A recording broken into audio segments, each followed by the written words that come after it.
Boa noite a todos.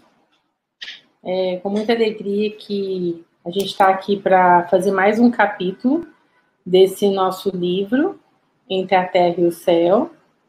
E hoje a gente vai falar desse capítulo Nova Luta, que é o capítulo 31. E eu acredito que todos vocês que estão acompanhando hoje já é o capítulo 31, tenho certeza que vocês têm lido com a gente, então eu não vou fazer uma recapitulação de quem é quem, né, nesse momento. Né? Mas é um capítulo bem interessante, achei um capítulo bem agradável de ler, de fácil entendimento. Eu acho que a gente vai passar alguns minutos aqui estudando e que acrescente muito para o nosso desenvolvimento moral, né? Então é o seguinte.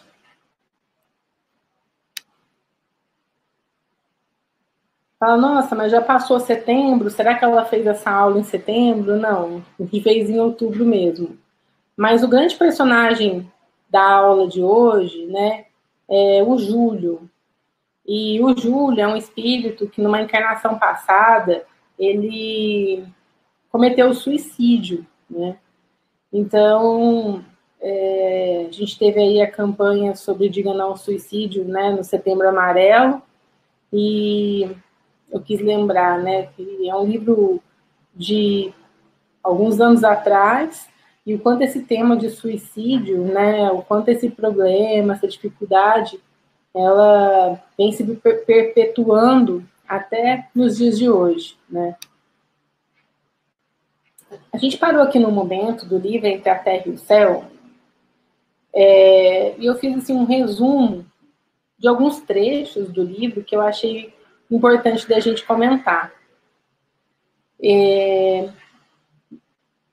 Nos capítulos aqui ele fala assim, que Clarencio, né, explica, Esteves, ele foi envenenado, enquanto Júlio se envenenou. Isso não está no capítulo 31, isso está no capítulo 30. No capítulo 30, né, eles estavam falando sobre a diferença do comportamento do Júlio e do Esteves, né? Então, como que os dois, né, se portaram após o desencarne. E foi de uma maneira diferente, né?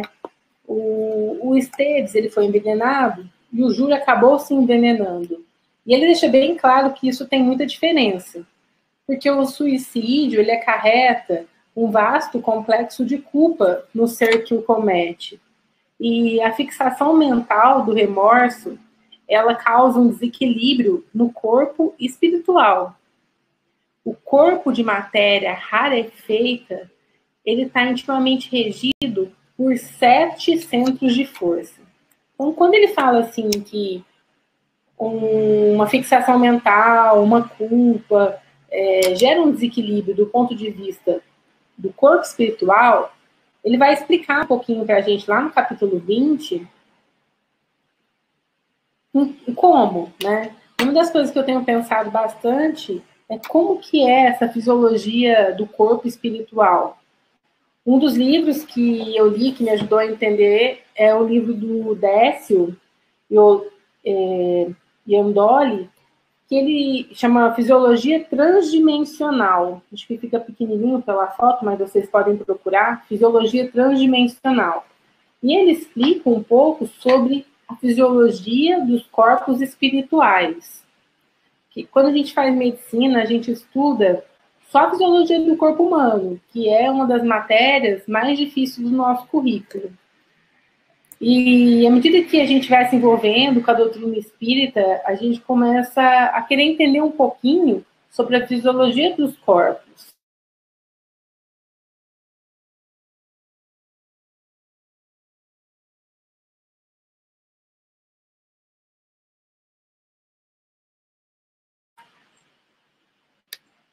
Mudou aqui só um minutinho.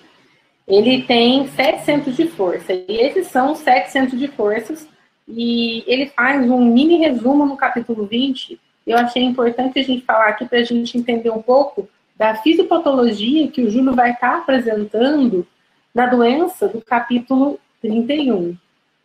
Então, esse livro nos dá a oportunidade de estudar com clareza os conflitos da alma, porque muitas doenças que muitos de nós temos, ou dos nossos pacientes, ou dos nossos familiares, são doenças causadas por conflitos de alma.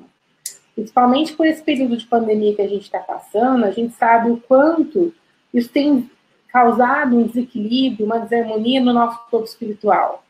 E então, os ambulatórios de psiquiatria começam a se encher pelo número de pacientes com ansiedade, com crise de pânico, com depressão. E a gente não tem dúvida de que se isso não for tratado de uma maneira global, não só do ponto de vista da matéria, mas também espiritual, a gente vai ter consequências físicas, né? Porque a doença mental também, ela acarreta doença física, né? A gente começa a somatizar no corpo esse problema da alma. E ele explica que tal seja a viciação do pensamento, tal será a desarmonia no nosso centro de força, que reage em nosso corpo a essa ou aquela classe de influxo mental. Então, por exemplo, se você está alegre, se você recebe uma boa notícia, se você ganha um presente que te alegra, você gera uma energia, um influxo de forças que vai agir no seu centro de força de uma maneira positiva. Mas agora, se você passa por uma decepção, se você passa por uma traição, se você não trabalhar, não tiver substratos para elaborar essa decepção, você pode gerar influxos mentais negativos que vão atuar em determinados centros de força do seu organismo, e isso vai desenvolver doenças. Para ficar mais fácil, né, para ilustrar, recentemente eu atendi uma paciente no consultório e nos primeiros 5 minutos de conversa, eu acreditei na conversa dela. Ela me dizia que ela estava sendo perseguida por algumas amigas do seu marido e que ela não podia nem ter celular, porque elas descobriam o número do telefone celular dela e elas entravam em contato e agrediam ela verbalmente. Só que a partir de uma anamnese mais completa, eu fui observando que o relato daquela senhora era de sintomas psicóticos. Não era real tudo que ela falava. Ela era bem nítido, assim, as informações, como se as amigas do marido dela conseguissem colocar dentro do celular dela mensagens, que essas mensagens também elas se espelhavam na tela do celular, da televisão, dos computadores.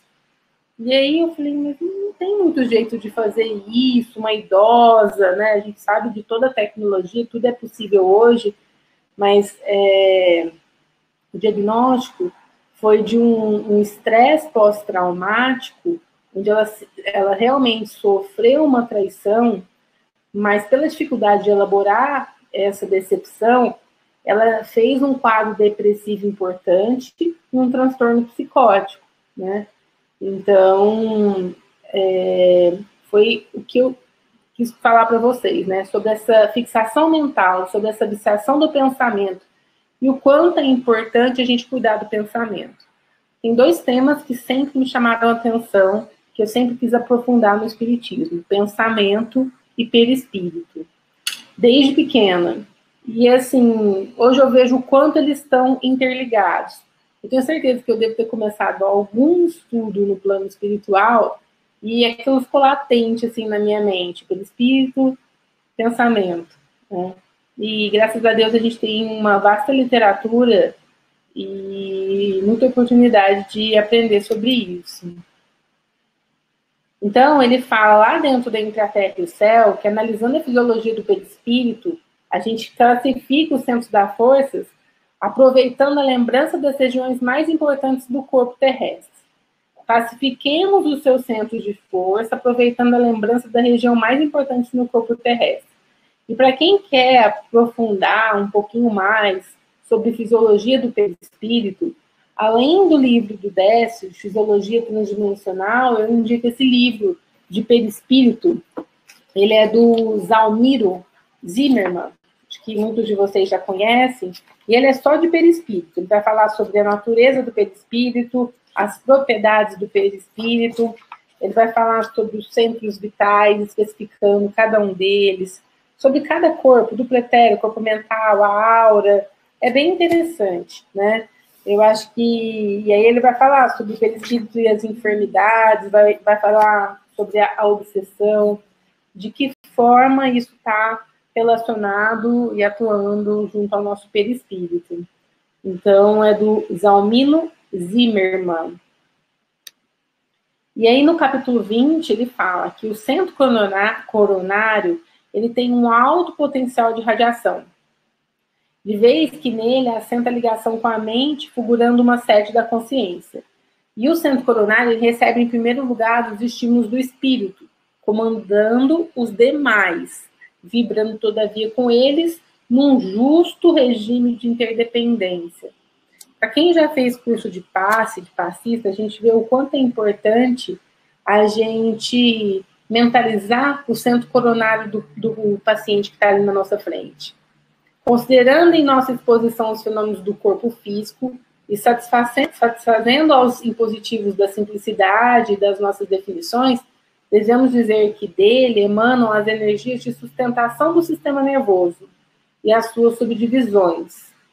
Então, ele fala que o centro coronário ele é um grande assimilador dos raios da espiritualidade superior, capaz de favorecer a sublimação da alma. Imagina que no momento da nossa oração também, quando a gente está tentando se conectar com a espiritualidade que está em volta da gente, com o nosso mentor, nosso anjo da guarda, esse influxo, essa informação, ela vem por ali, né? Ele é o grande assimilador dos raios da espiritualidade superior. Só para a gente entender um pouquinho como que funciona o mecanismo da oração, e quem quiser depois ir mais a fundo, a gente vê o quanto isso está relacionado ao mecanismo da mediunidade, né? O centro cerebral, contíguo a ele tem o centro coronário, que ordena as percepções de variada espécie. Percepções essas que na vestimenta carnal elas constituem visão, audição, tato e a vasta rede de processos de inteligência que dizem respeito à palavra. Então, todos esses sentidos que estão no nosso corpo físico, todas essas percepções estão relacionadas ao centro coronário. É ele que ordena as percepções que eu acabei de falar. O centro cerebral, é nele que possuímos o comando do núcleo endócrino referente aos poderes psíquicos. O centro laríngeo, vou voltar aqui para vocês verem a fotinha para ilustrar, né? Coronário, frontal, laríngeo.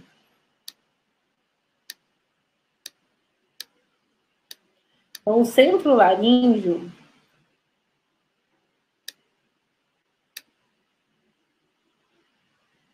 preside aos fenômenos locais, inclusive as atividades do timo, da tireoide e da paratireoide. Já o centro cardíaco, ele sustenta os serviços de emoção e equilíbrio. O centro esplênico, que no corpo denso está sediado no baço, ele regula a distribuição e a circulação adequada. O centro gástrico, ele se responsabiliza pela penetração dos alimentos e fluidos em nossa organização.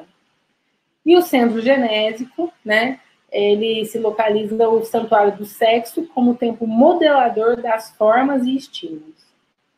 Tentando resumir em uma frase o que cada centro é responsável, né, de uma maneira direta no nosso corpo físico.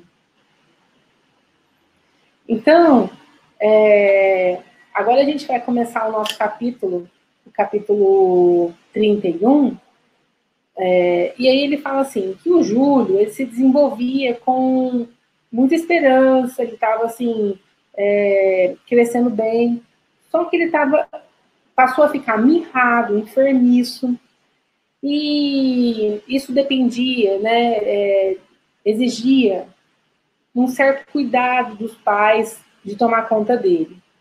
E ele trazia um doloroso estigma na garganta. Esse estigma, ele era reflexo do ato que ele tinha cometido, porque ele tinha suicidado, né, ingerindo o veneno. E aí ele tinha uma extensa ferida na glote que dificultava a sua nutrição. O pequerrucho já começava a falar por monossílabos, antes de completar o primeiro ano de nascimento. E então isso surgiu logo meses antes dele completar. Ele vinha crescendo, um pouquinho antes dele fazer um ano, ele desenvolveu essa dificuldade. E aí ele teve uma grande amidalite e ficou prostrado e febril. O diagnóstico foi de uma difteria, né, que era uma deficiência congênita da glote, né, e aí o que aconteceu? Com essa deficiência da glote, a gente favoreceu a implantação de bactérias ali no local, a proliferação de bactérias. E aí, o médico que estava socorrendo, né, o instrutor que está explicando para a gente, ele fala que o socorro tinha que ser urgente. E o Clarencio começou a mobilizar recursos assistenciais de maior expressão que pudessem socorrer o paciente, o Júlio. O médico, né, que estava ali, após manifestar a suspeita de Krupp, reclamou a análise de laboratório e decidiu pegar a amostra que ele tinha colhido e levar ao laboratório. E falou para o pai, né, da criança que poderia ser desse Krupp, desse garrotido, que nada mais é que uma infecção, né, bacteriana. Entretanto, reservava o diagnóstico definitivo para depois. Ele recolheu o material, levar no laboratório, fazer a cultura, a análise para ver qual era a bactéria que estava causando aquilo. Se a hipótese fosse confirmada, ele mandaria um enfermeiro, naquele dia mesmo, aplicar um remédio na criança. Mantendo vigilância junto a Júlio, o ministro recomendou tanto a Hilário quanto a André Luiz acompanhar o pediatra de modo a prestar a colaboração possível ao nosso alcance. Isso me chamou tanta atenção, porque imagino, o Clarencio pediu para o André Luiz e para o Hilário irem junto com o médico até o laboratório para ajudar ele, né, a fazer o diagnóstico. Né? Lembrando que o capítulo começa com a mãe do Júlio, né, desencarnada, pedindo auxílio para a criança que estava agora sob a guarda da nova mãe. Achei muito bonito isso e me veio à mente essa imagem, né, que todos vocês já devem ter visto, sobre o quanto o mentor dos nossos pacientes nos auxilia no diagnóstico. Às vezes eu vejo assim, amigo meu que nem tem uma religiosidade, não frequenta, mas ele fala assim, eu nem sei de onde saiu aquele diagnóstico. Só sei que eu fui intuído a fazer aquilo e deu certo. Então, muitas vezes, por merecimento daquele paciente, se frente a ele tiver um médico capacitado, generoso, de bom coração e que esteja atualizado também com a medicina material, medicina física, o quanto ele abre portas para ser ajudado pela espiritualidade, e o mérito, né, não é dele, o mérito é da espiritualidade, né? Se a gente conseguisse pensar que todos somos instrumentos de Deus, a foto ela representa muito isso. A gente tem que se colocar todo dia como instrumento de Deus, não só na medicina, mas em qualquer profissão que a gente tiver, né? Se todo mundo se colocasse como instrumento de Deus, com certeza essa vacina do coronavírus já tinha saído, porque é uma disputa para ver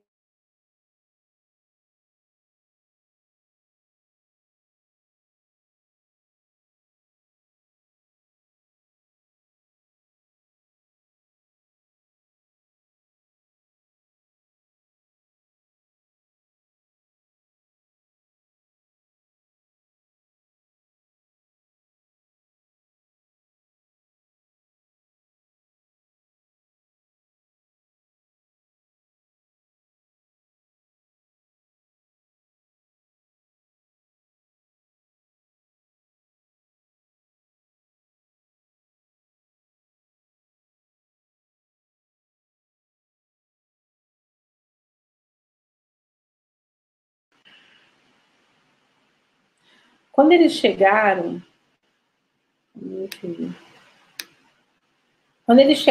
caiu a conexão.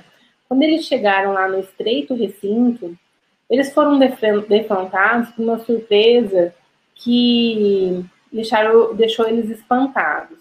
Mário Silva, ele estava lá com a Antonina, e a Antonina, ela estava com a Lisbela no colo, ofegante e pálida. A jovem senhora, que não mais víramos, aguardava o especialista trazendo a filhinha a uma consulta. Para quem não lembra, o Mário Silva, ele é o Esteves em outra vida, que roubou a Lola do Leonardo. E o Leonardo assassinou o Esteves por conta disso. E aí, depois dessa frustração, né, passou como Zumira, e aí deixou eles para ficar com o Júlio e com o Armando. Então, assim, a gente tem toda essa trama bem explicada atrás, mas para vocês lembrarem que o Mário Silva e o Esteves são a mesma pessoa. Amparadas por Silva, francamente atraído para a simpatia da visitante, ambas tiveram acesso ao gabinete particular. E aí foi feito o diagnóstico de pneumonia. Antonina foi aconselhada a voltar para sua casa para começar a medicação da filha o mais rápido possível. E o Mário falou assim que, como ele estava de carro, ele poderia levá-la em casa. Como o André Luiz ficou surpreso junto com o Hilário, eles sentiram necessidade de voltar lá e falar com o Clarencio sobre o que eles tinham visto, né? Sobre esse reencontro entre o Mário e a Antonina. Tornando ao quarto, onde o pequeno Júlio piorava sempre, o relato ao Clarencio. Clarencio escutou com interesse e ponderou: não podemos perder tempo. Dirijam-se à casa de Antonina. A lei está reaproximando os nossos amigos um dos outros. E o Mário precisa fortalecer-se para exercitar o perdão. Os raios de ódio da parte dele podem apressar aqui o serviço inevitável da morte. Então, olha como a espiritualidade age. Chegando lá para ajudar no diagnóstico do pediatra, eles viram que tinha essa situação. O André e o Hilário voltaram lá, comunicaram isso ao Clarencio, e o Clarencio ordenou que eles fossem lá na casa da Antonina e amparassem, né, de uma maneira vibratória, para que evitassem, né, a morte do Júlio. Corremos, então, no domicílio da valorosa mulher. E aí, depois que iniciou o tratamento do antibiótico, né, a criança já estava acamada, Silva fixava a dona da casa, perguntando a si mesmo onde vira aquele torturado perfil da Madonna. E guardava a nítida impressão de haver conhecido Antonina em algum lugar. Tão interessante, né, quando a gente reconhece as pessoas, seja lá um irmão, um vizinho, um amigo, né? Eu não sei se vocês já tiveram essa oportunidade de reconhecer um parente de vocês ou de um amigo, mas eu acho que isso é tão gratificante quando é positivo, né? Porque quando não é, você fala, nossa, eu não vou com a cara do fulano. O que será que já aconteceu?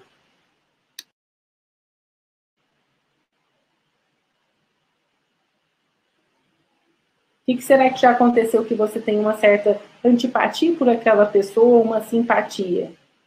E a simpatia não se patenteava tão somente no coração dele, ela também sentia uma certa simpatia, né? O Mário, ele tinha sido amante da Antonina, numa outra encarnação, que era o Esteves e a Lola.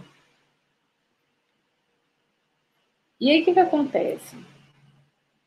A senhora e os filhos cercavam-lhe de atenções.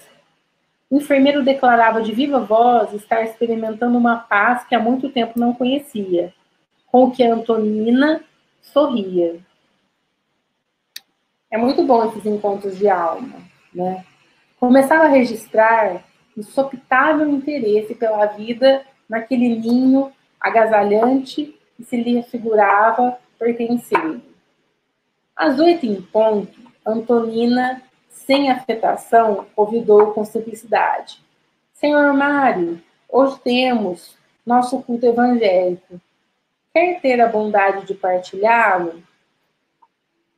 Incompreensivelmente feliz, o rapaz concordou. Eu não sei, eu acabei de lembrar aqui, né? Tem várias pessoas que eu encontro que eu falo assim, não, eu tenho certeza que eu conheço essa pessoa, né?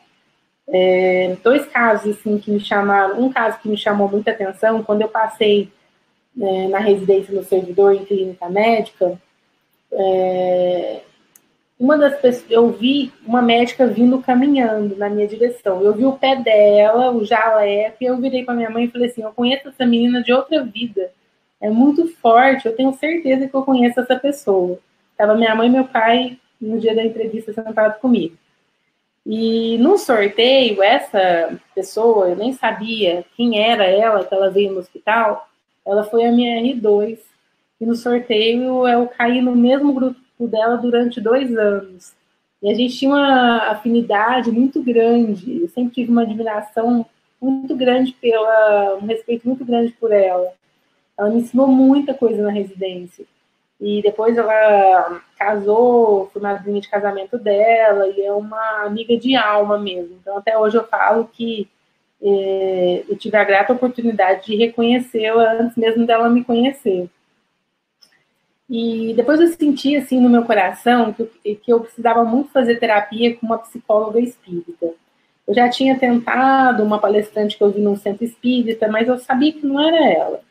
Eu ficava, eu tenho que achar essa mulher, eu tenho certeza que ela existe.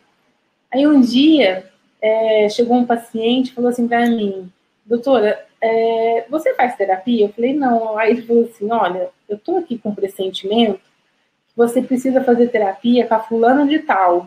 Você conhece ela? Eu falei, não. E me falou o nome e falou que era uma psicóloga espírita. E esse paciente nunca soube dessa minha vontade, né, dessa minha busca. E aí, meses depois, um outro paciente me escreveu no Facebook e me marcou assim: doutora Thalida, você precisa conhecer a psicóloga fulana. Marque uma consulta com ela. E aí eu fui ver, era a mesma psicóloga que o meu paciente tinha me recomendado. Eu achei tão interessante isso. E eu marquei uma consulta e eu estou com ela até hoje e tem me ajudado muito. Eu tenho certeza que também é uma pessoa que eu não conheci nessa encarnação. E é tão legal que eu tinha essa busca, assim, enquanto eu buscava ela, há um tempo atrás, eu vi uma foto dos 40 anos, dos 50 anos, uma comemoração da AME em São Paulo, e foi num auditório da USE. E isso foi publicado em algum site espírita, e eu estou sentada do lado dessa psicóloga na foto, só que eu não conhecia ela. Olha que coisa. Na foto da USE, eu estou sentada na palestra do lado da minha psicóloga de hoje, e eu nem vi ela. Então, assim, esses encontros, né? Às vezes a gente lê essas narrativas aqui e quantos encontros de alma, né? De amores que a gente tem por aí, e a espiritualidade sabe e a gente não, né? E aí, o filhinho dela pergunta assim: quem que vai abrir o livro hoje? Perguntou Haroldo.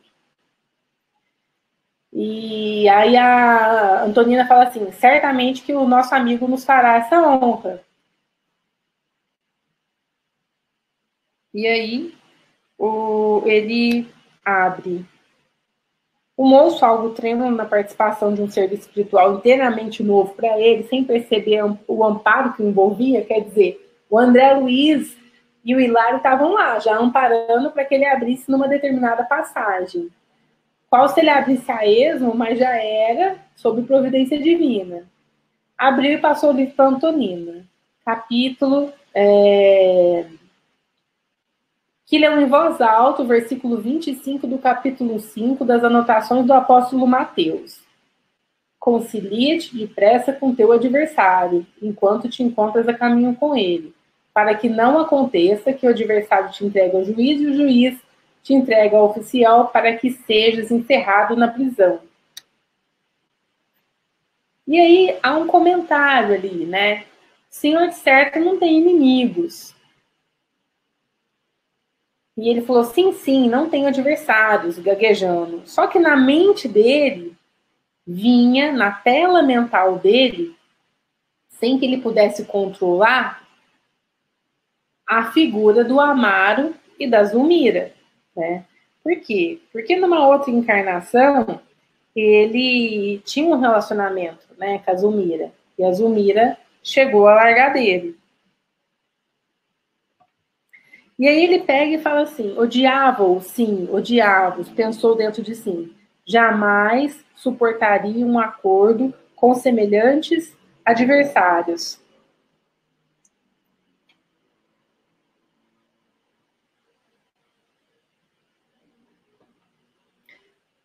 Entretanto, a sinceridade da interlocutora encantava ele. Aquela viúva jovem, cercada de 3 filhos, superando todos aqueles obstáculos, né, constituía para ele um exemplo de quanto podia edificar ainda o seu espírito de sacrifício. Em nenhum ambiente encontrara antes aquele calor de fé pura necessitar as grandes construções da sua ordem moral. Além de tudo, laços de vigorosa afinidade impeliam-lhe para aquela mulher com quem se simpatizara à primeira vista. Por mais que vasculhasse as próprias lembranças, ele não conseguia recordar da onde ele conhecia ela. Sentia, porém, que a palavra dela lhe impunha um indefinível bem-estar. Eu acho assim que até para quem é casada ou casado e lê isso e não está bem no relacionamento, desejo do fundo da alma encontrar um amor desse, né? Eu fiquei pensando nisso, essa afinidade. E uma coisa me chamou a atenção, né? Quando ela pergunta, o senhor de certo nunca teve inimigos? E aí ele pega e fala assim, não tenho. Quem nessa hora veio na sua tela mental? Eu faço essa pergunta. Quem nessa hora, né? O senhor não tem inimigos, veio, não é um inimigo que você matou. A gente já está, graças a Deus, num outro nível de aprimoramento, né? Mas quem é aquela pessoa que veio no seu coração nesse momento que você fala assim, nossa, que raiva do fulano? Pode ser um chefe do trabalho, um amigo que te magoou, um irmão que você não conversa, às vezes a sua própria mãe, né? Às vezes, assim, quantas pessoas não conversam com familiares tão, né? E o quanto a gente precisa trabalhar isso dentro da gente. Porque eu estava até lendo um outro livrinho aqui antes de começar esse nosso estudo, falando que quando a gente perdoa uma pessoa, não é a pessoa que vai se sentir bem, nós vamos nos sentir bem. A gente às vezes fala, nossa, como que ele suicidou e tomou veneno? Mas a mágoa que a gente carrega no nosso coração é o veneno que a gente bebe todo dia. É um suicídio inconsciente. Então, às vezes a gente julga o nosso irmão que tem coragem de pular de um prédio, mas a gente se mata dia a dia com o nosso ódio, com a nossa falta de amor, com a nossa falta de perdão, né? Da mesma forma que é difícil para a gente perdoar alguém, é difícil para aquela pessoa continuar vivendo. Então, a gente não cabe a gente de julgar. Cada um, né, dentro da sua dificuldade, cada um no seu grau de evolução. E, graças a Deus, todos amparados pelo mesmo Deus, que é justo, né, e soberano. Então, lembrando a frase, concilia-se depressa com o teu adversário enquanto te encontras a caminho com ele.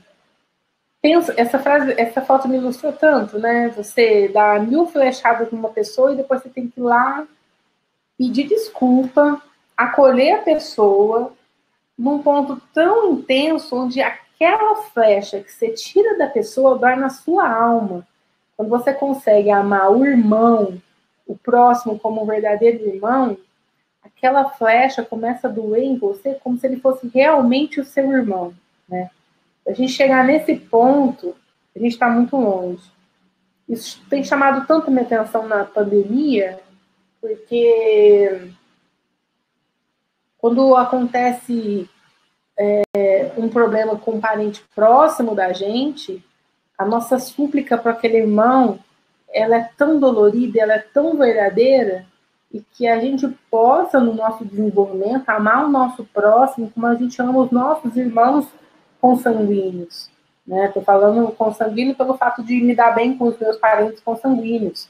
Mas, se por acaso você não se dá bem e tem um amigo que faz parte da sua parentela espiritual, o meu desejo é que essa parentela espiritual cresça cada vez mais, né? Que a nossa rede de amor cresça cada vez mais.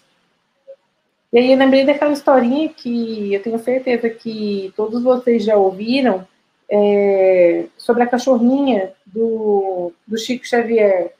Que o Chico Xavier, ele tinha muito trabalho quando ele chegava tarde do centro, que ele tinha uma cachorrinha que exigia os cuidados dele, né? Ela já estava bem velhinha.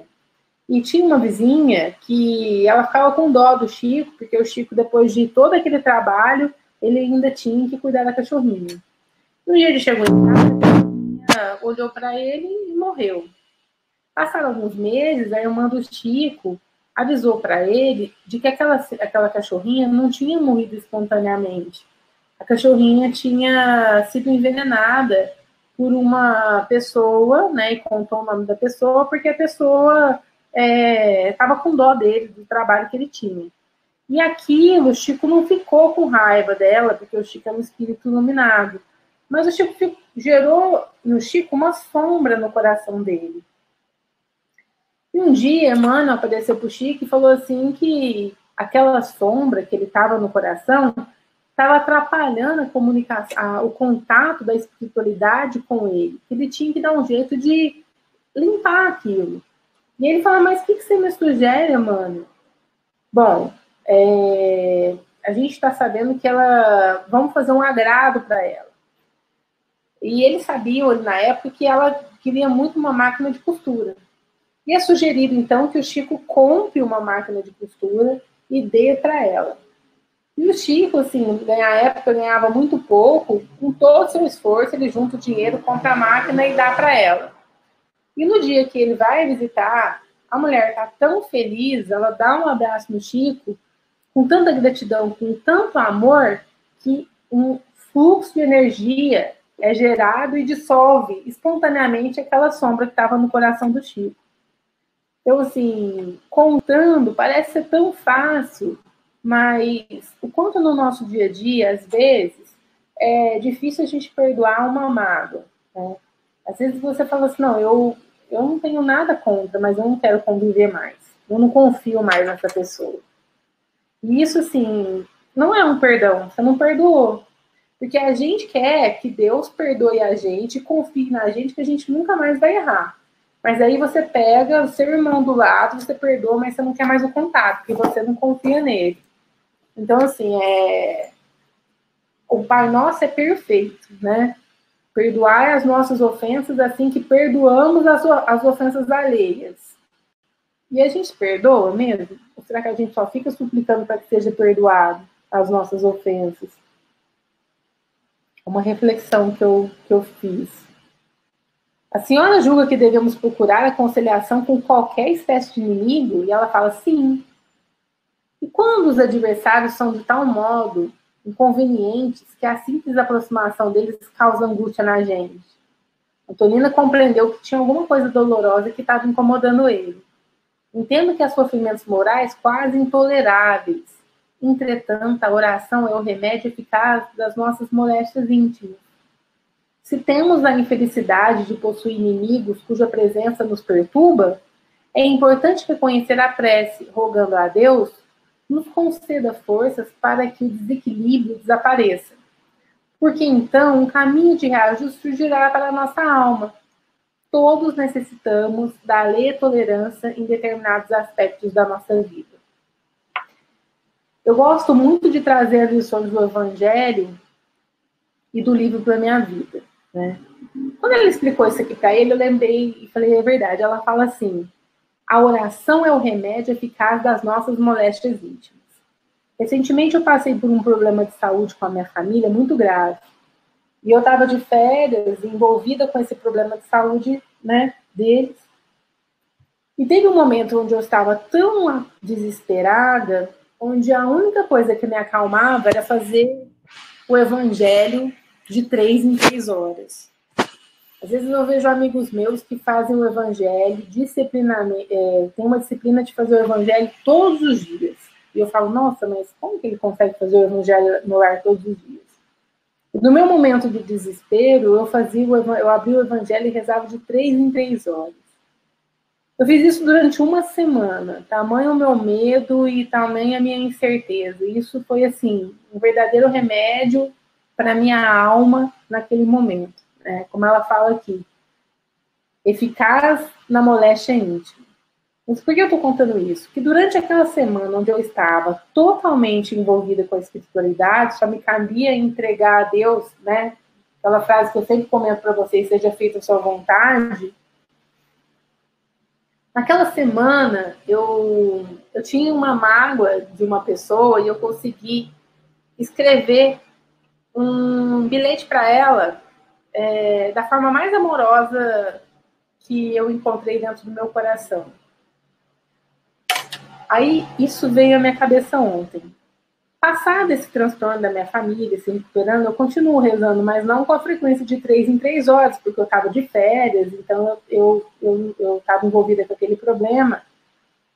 E agora eu não estou rezando com essa frequência mais. Então, vocês concordam que a minha sintonia, ela continua com a espiritualidade, mas não com aquela frequência, né, que eu estava. Como se eu estivesse em comunhão constante com o meu mentor. E aí ontem, né, dando plantão, quando eu lembrei da pessoa, eu não lembrei com aquele amor com que eu escrevi o bilhete. Eu fiquei pensando, né, quando eu fiz essa pergunta para vocês, quem vem à mente? Veio a pessoa na minha cabeça. E aí eu falei assim, nossa, mas cadê aquele amor que eu senti aquele dia? Parece que ele não está mais vivo no meu coração. E aí eu falei, mas por que isso, né? Porque talvez falte a prece, porque não é uma prece milagrosa. Eu vou lá, rezo e milagrosamente aquele sentimento some do meu coração. A prece faz com que a gente se conecte à espiritualidade. E nos conectando à espiritualidade, a gente cria uma força para superar os obstáculos. Mas não é assim, eu fiquei forte. Para que a gente fique forte do ponto de vista moral, a gente tem que fazer a mesma coisa que a gente faz quando a gente vai para a academia. Se eu fizer exercício amanhã, eu não vou ficar forte, não vou ficar musculosa. Mas a disciplina exigida para que eu fique forte, a constância, a alimentação, a água, vai fazer eu ficar forte. Então, a água fluida, a oração, a prece, a música amena, a ida ao centro espírita, a caridade, também vai fazer com que eu fique forte moralmente. Então, assim, da mesma forma que a gente tem que fazer o exercício de nos tornar fortes, saudáveis fisicamente, a gente também tem que fazer o exercício de nos tornar fortes e saudáveis moralmente, né? E quando o ódio nos avassala, ainda mesmo quando não desejamos, não há ódio que resista aos dissolventes da compreensão e da boa vontade. Então, naquela hora, esse capítulo ele foi para mim. Sabe, eu acho que cada capítulo cai para uma pessoa. Esse capítulo ele veio como uma luva, um grande presente para o meu coração. E eu agradeço vocês pela oportunidade de estarem aqui me ouvindo, de estarem compartilhando. Eu espero de que alguma forma eles sirvam para vocês. Mas se eles não servirem para ninguém, eu já agradeci a Deus que ele serviu como um sapato para o meu pé. Quem procura conhecer a si mesmo, desculpa facilmente. Então, assim, a nossa vontade vai fazer com que a gente tenha compreensão e que a gente se avalie, né? Porque, assim, não é fácil a gente olhar pra gente. Você fala, eu já desculpei. Desculpou, não. Você é uma pessoa incompreensiva, você é uma pessoa que não tem amorosidade. Tô falando de mim. Eu preciso desenvolver isso dentro de mim, para que a hora que eu falo, nossa, eu desculpei mesmo. Eu tô sentindo aquele sentimento que eu senti quando a espiritualidade me ajudou, né? Quando que eu vou começar a sentir aquilo mesmo, brotar do meu coração? Mas isso exige um esforço. Quem procura conhecer a si mesmo desculpa facilmente. O homem, porém, na sua tarefa, é um missionário do amor fraterno. Quem socorre os doentes penetra a natureza humana e entra na posse da grande compaixão. E nada é por acaso, gente. Olha o que ela fala para ele. As mãos que curam não podem ferir. Esse final de semana eu fui viajar com umas amigas e a gente estava comendo um lanche e uma amiga minha apareceu uma tatuagem aqui nela. Eu falei, nossa, o que significa isso? Era um símbolo, não sei se é japonês, chinês. Coloquei o símbolo aqui, acho que é japonês. Ou chinês. E era o símbolo da sabedoria. E eu falei, por que você tatuou a sabedoria? Eu juro, sabe o que ela me respondeu? Para eu lembrar todas as vezes que a mão que cura também pode ferir. Ela é médica. A mão que cura também pode ferir. E eu notei, falei, nossa, que bonito isso, é verdade, né? O quanto a gente pode curar ou ferir, né? Depende da nossa sabedoria. Então, assim, a Antonina explicou isso para ele e eu tinha ouvido a mesma lição no final de semana. Isso está muito relacionado à nossa reforma íntima. E tem um capítulo que eu gosto muito, né, do Miramês, no livro Horizontes da Mente, que é sobre o médico ideal. E vale a pena a leitura. Se vocês não tiverem esse livro, digita assim, Horizontes da Mente, PDF, vai aparecer o livro. É o capítulo 53, né? Ah, mas eu não sou médico. Todos nós podemos ser médicos da nossa alma. Cabe a nós, nos pertence. Então, dá uma lida, reflete um pouco, né, sobre isso. Vocês sabem que eu estava de férias, né, recentemente, do meu trabalho no emprego público, mas eu ia trabalhar nos outros empregos que eu tinha, na parte particular. E eu tive que ser afastada e ficar completamente parada por 45 dias para poder ajudar um pouco a minha família. E aí eu fiquei, na primeira semana eu falei, nossa, como é que eu vou fazer? Eu não tinha me programado para isso financeiramente, né? Na primeira semana eu tive um sonho com o meu mentor. E ele me disse assim, Thalita, você não veio para exercer a medicina? Qual é o seu objetivo? E o maior objetivo não é o dinheiro, é o exercício da medicina. Então, abaixa a cabeça e exerce a medicina. Aquilo me deu um tapa de pelica. E eu falei, bom, então vamos ser médica, né? Não importa onde. E aí o primeiro parágrafo desse capítulo, ele fala assim, que o médico ideal, ele é idealista. Ele estudou não só para ser um terapeuta, mas também para ser um sacerdote.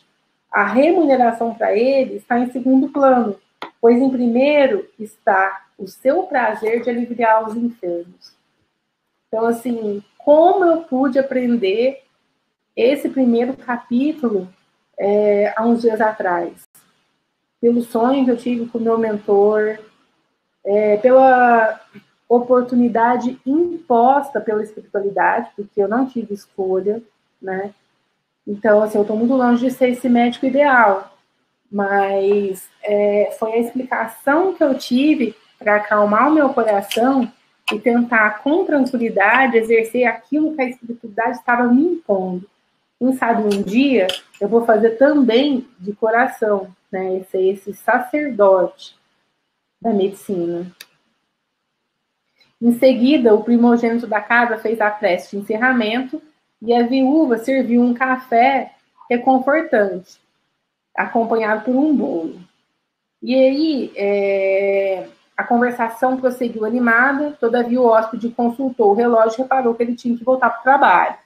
Deu instruções à Antonina quanto à medicação da doentinha e pediu respeitoso para voltar, né, quando pudesse. A senhora e as crianças felizes, afirmaram que ele era sempre bem-vindo, e Mário, com um sentimento novo, ali brilhar nos olhos, seguiu dentro da noite, como quem caminhava, tangido por abençoada esperança ao encontro de um novo destino. Fiquei feliz pelo Mário, assim, a oportunidade que ele teve na vida dele, né? Que a gente tenha grandes oportunidades assim também na nossa encarnação. Ele deve ter feito por merecer esse reencontro, né, de alma. E fica aqui assim a minha reflexão sobre a importância do evangelho no lar. Que muitas vezes a gente acha que a gente está sozinho, e mesmo sozinho, na hora que a gente abre o livro, muitas vezes a gente está sendo amparado pela espiritualidade para que aquela lição venha fortalecer o nosso espírito, né, e acrescentar muito naquele momento. E eu tive a oportunidade de comprovar isso, porque cada lição que eu abria era um verdadeiro remédio para a minha alma. Então, quais são esses sentimentos despertados durante e após o Evangelho? Fica aí o convite para vocês. A prática do Evangelho diário, do Evangelho com a família de vocês, né? Vocês vão ver que é um grande presente de Deus poder ler o Evangelho em família. E fica aí o convite para que vocês possam ler o capítulo 27, que é o Pedi e Obtereis, que ele vai falar sobre as condições da prece, sobre a eficácia da prece, a ação da prece, a transmissão do pensamento. Ele atualmente é um dos capítulos que eu tenho mais carinho. E eu queria muito poder abraçar cada um de vocês nesse momento. Tamanha a minha gratidão pela oportunidade de ter aprendido um pouquinho com vocês durante o estudo desse capítulo. E aí eu falei, eu vou procurar aqui uma foto de abraço. Eu falei, não, eu vou colocar aqui a foto das minhas maiores riquezas, que são os meus sobrinhos. Essa é a Maria, a Nina, que é a maiorzinha, e o Pedro. Eles estão abraçados, então que essa energia de amor que está envolvendo eles, possa chegar aí, esse amor puro, sincero, no coração de cada um de vocês, tá bom? Muito obrigado e fiquem com Deus.